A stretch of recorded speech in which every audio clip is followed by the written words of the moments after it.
Jewish students experienced a scary scenario at the Cooper Union, a private college in New York City, on Wednesday, October 25. News.com has learned that about 11 Jewish students were barricaded inside a library after 20 pro-Palestine protesters made them feel unsafe. The demonstrators were carrying Palestinian flags and signs that read, "Zionism Hands off our universities."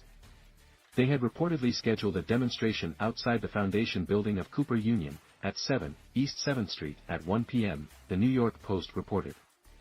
However, they decided to move into the interior of the campus and blew past security while chanting, "Free Palestine." PX11 reported that law enforcement sources said protesters did reach the office of University President Laura Sparks, who allowed them to stay. The New York Post reported that as the group moved through the building, security locked the doors of the school library's 7th level, with around 11 Jewish students inside.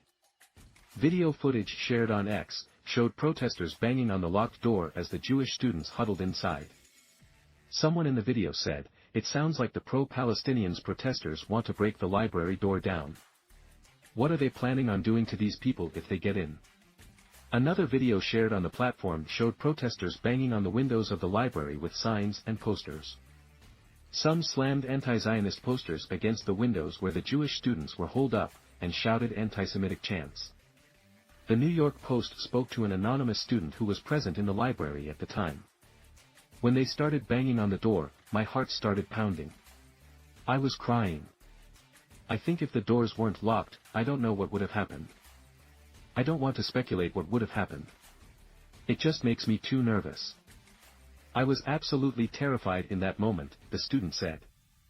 The entire fiasco outside the library lasted for 20 minutes, according to the university's media relations manager. When the Jewish students walked outside, the pro-Palestine demonstrators stood silently, holding their signs and posters. The outlet reported that officers from the New York City Police Department were stationed at the demonstration the entire time, according to a spokesperson. The protesters left the building without incident and no charges or arrests were made.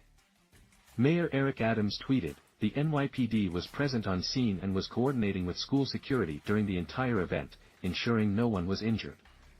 While the students at Cooper Union have a right to peacefully protest, hate has no place in our city." After the protest cleared, NYPD brass, the Anti-Defamation League regional director and city officials met with the college president and students who felt victimized. Pro-Palestine rallies and demonstrations have been going on at many universities and institutions across the U.S. News recently reported on a pro-Palestine rally at Cornell University, where a professor claimed that he was exhilarated and energized by the Hamas attack on Israel. That professor is now on leave.